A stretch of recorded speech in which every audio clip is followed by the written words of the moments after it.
Christopher Nolan's $250 million film, The Odyssey, was always going to inspire and enrage fans.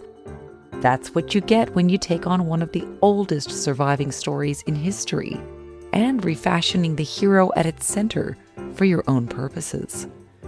I'm Samantha Selinger-Morris, and you're listening to the Morning Edition from The Age and the Sydney Morning Herald.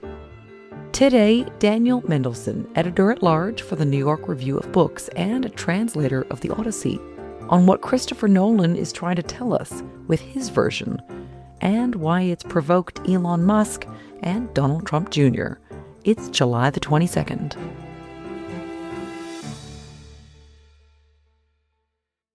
Welcome, Daniel, to the podcast.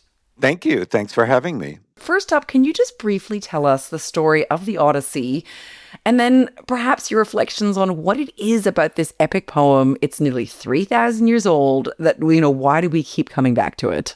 Well, the Odyssey belonged to a vast group of epic poems, almost all of which have disappeared, except for the Iliad and the Odyssey, that treated the Trojan War. It's the run-up to the war, the reasons for the war itself, and its aftermath. So it's the story of how the great hero Odysseus, who was famed above all for his trickery, his cleverness, his intellectual power, his way with words, took 10 years to get home after the war was over because he was cursed by the sea god Poseidon. So we are with him as he either remembers all these incredible things that happened to him on the way home, or as we follow him in the final stages of his homecoming journey, which are filled with shipwrecks and encounters with witches and seductresses and monsters and whirlpools. And the other half of the story is what's going on at home. When he went off to war 20 years ago, he'd left a young wife and a newborn baby. It's now 20 years later. The wife has been holding out, hoping that he will come home. Meanwhile, there are 108 young men from the island and the surrounding islands who are courting her because they want to now replace the missing Odysseus, whom everyone assumes is MIA or dead, long dead. Once he gets home, he has to get rid of these 108 guys who have been camping out in his castle for the past several years. So there's a climactic, incredible revenge story as well. Why does it have eternal appeal?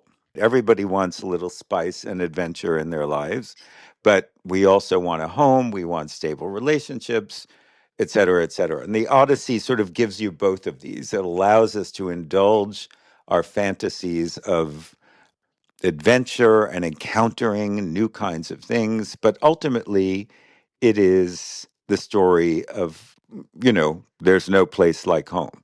So I do think it speaks to something very deep inside of us.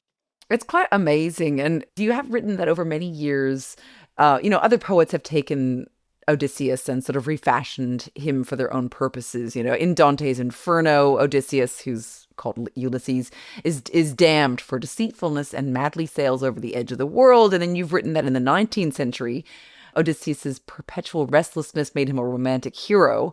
So what do you think of how Christopher Nolan has refashioned his hero? And what do you think it tells us about the time that we're living in? Perhaps something that Christopher Nolan thinks we need to hear or be reminded of. Well, certainly. I mean, the Odyssey has made this character available to subsequent generations. And so Nolan, I'm a big Nolan fan. I have admired a lot of his movies. I think he's a very ingenious filmmaker. So I was quite excited when I heard he was doing the Odyssey, actually. And what he has done is he has taken, the hero of the Odyssey. And if you've watched Christopher Nolan films, you know that there's a very specific type of hero that he keeps organizing these movies around. Tormented, dark men who are haunted by guilt, whether it's Batman in the Dark Knight series or Oppenheimer, men who have great power but feel guilty about it. And what what Nolan has done in this film is to turn our charming, clever, seductive, amusing, James Bondish Odysseus into a guilt-ridden hero. So the sort of operative theme of the movie is that he's tormented by guilt about having won the Trojan War and the terrible destruction of Troy that followed the Greek victory, which, as everybody knows, even if you haven't read the Odyssey, was made possible by the Trojan horse. That's how the Greeks finally infiltrated the city of Troy. And the Trojan horse, by the way, was Odysseus's idea because he's the great trickster. So it is not Homer's Odysseus. It is very much of a Christopher Nolan Odysseus. Do you think that that message is particularly resonant, perhaps, in this geopolitical climate in which, obviously, yeah, well, tell us how. Well, remember, guilt is a modern notion. The Greeks didn't experience guilt. They experienced what anthropologists call a shame culture. So you acted in a certain way because you didn't want to be shamed by other people in your group, not because you felt an internal sense of guilt, but because this shame was being imposed from outside. So it's not a very Greek notion. But I do think your point is very well taken. Certainly, this kind of guilt ridden character is the kind of character we're familiar with. And I also do think that Nolan has gotten something very right that is also very much in Homer's Odyssey, which is Odysseus is a loner. In the Iliad, the prequel to the Odyssey, it's a war story. So there's a lot of guys and they're comrades and they have fights, but they have to get along and blah, blah, blah. This is about one guy trying to make his home through a kind of post-apocalyptic landscape where he doesn't know the rules anymore. The other thing that's worth saying is in the Iliad, the gods are all over the place. They're in the plot, they're pulling strings, they're hooking up, they're on the battlefield, they're fighting with their favorite mortals, they're watching the action. In the Odyssey, they're basically gone. Athena sometimes shows up, but otherwise, you really feel that this is a person alone in a sinister landscape where the old rules don't apply anymore. And for that reason, I feel it's very modern. And is that particularly resonant in the Donald Trump era, do you think? Well, Daniel? I don't know what's resonant in the Donald Trump era. Well, I guess just hearing what you were speaking of. I No, mean, but yeah.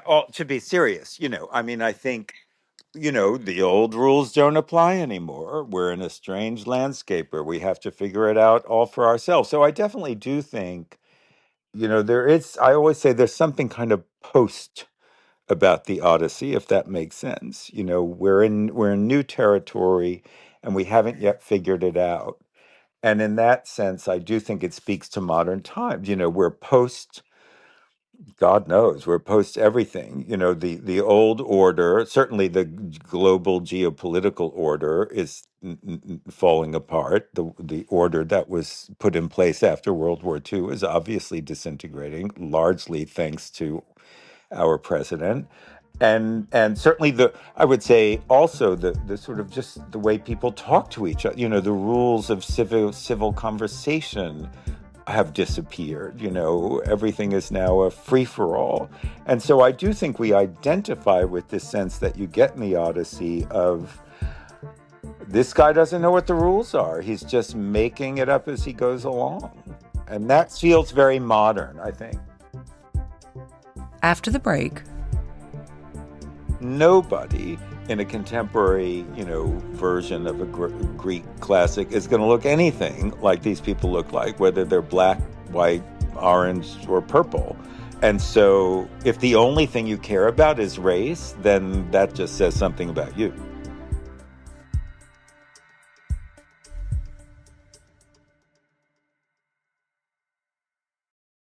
And what about like this theme, I think, that runs through the poem and also the movie, which is the sort of obligation that humans have to their fellow humans? Do you think that, yeah, Christopher Nolan's film perhaps reminds us in this age where obviously there's increasing geopolitical tension, there's two very sizable wars that I guess, threatened to become so called forever wars. I mean, it's obviously a very dark time. Do you think he's reminding us that we have an obligation to our fellow citizens? Well, yes, there is a lot of talk, and this is something else I admired the film for because it captures something central to the epic.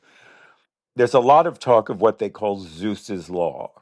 So in the Odyssey, one of the, if the most important ethical law of the Odyssey is something that the Greeks called xenia. It comes from the word xenos, which means a stranger, but it interestingly also means a guest because you're supposed to welcome strangers, even if you don't know them, into your home as a guest. And in the movie, they call it Zeus's law. So in ancient Greece, this was a real thing that if somebody showed up on your doorstep, you have to bathe them, feed them, give them something to eat, and only then do you ask who they are. So this is, and it's a reciprocal thing because then if you're ever in their neighborhood, they have to do the same thing for you. So it's a little bit sort of golden rule ish. And quite a stark contrast to the immigration policies in your country at the moment, I guess. Yeah, no, God knows. Yeah.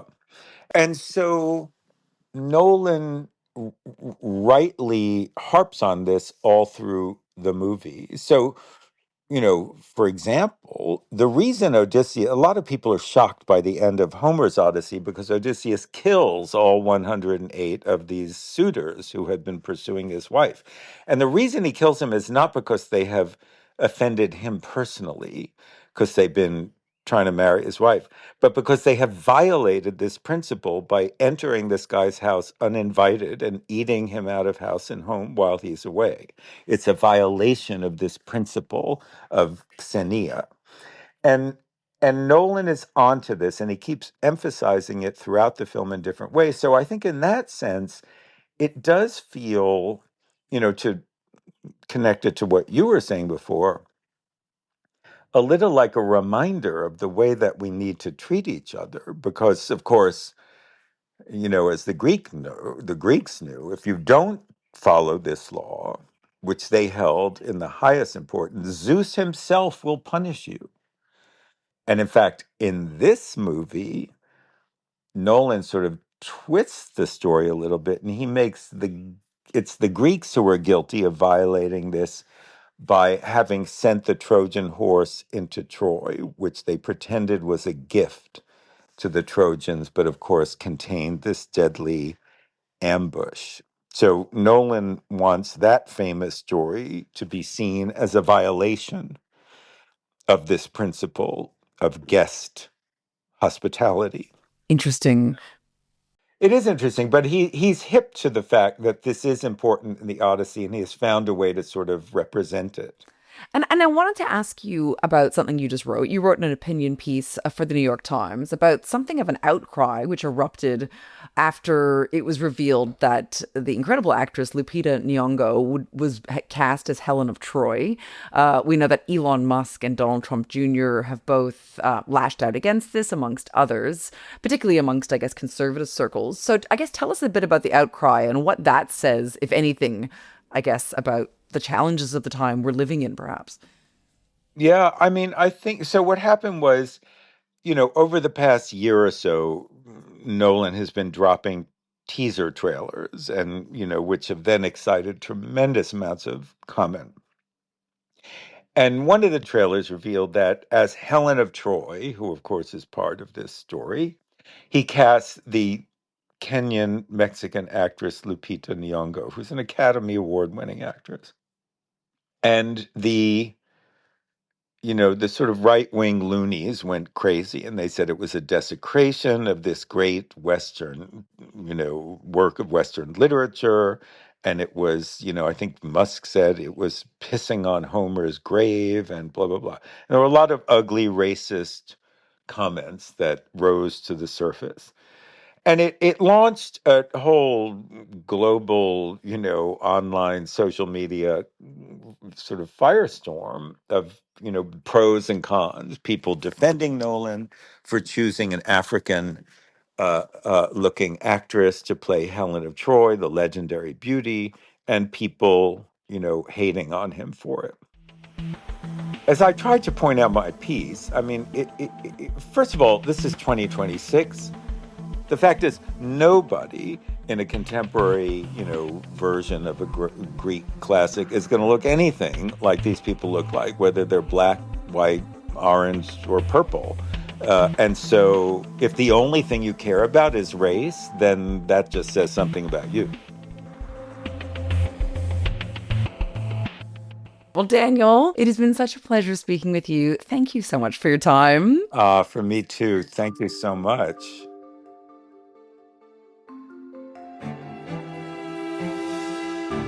Today's episode was produced by Chi Wong. Our executive producer is Tammy Mills, and our podcasts are overseen by Lisa Muxworthy and Tom McKendrick. If you like our show, follow The Morning Edition and leave a review for us on Apple or Spotify. Thanks for listening.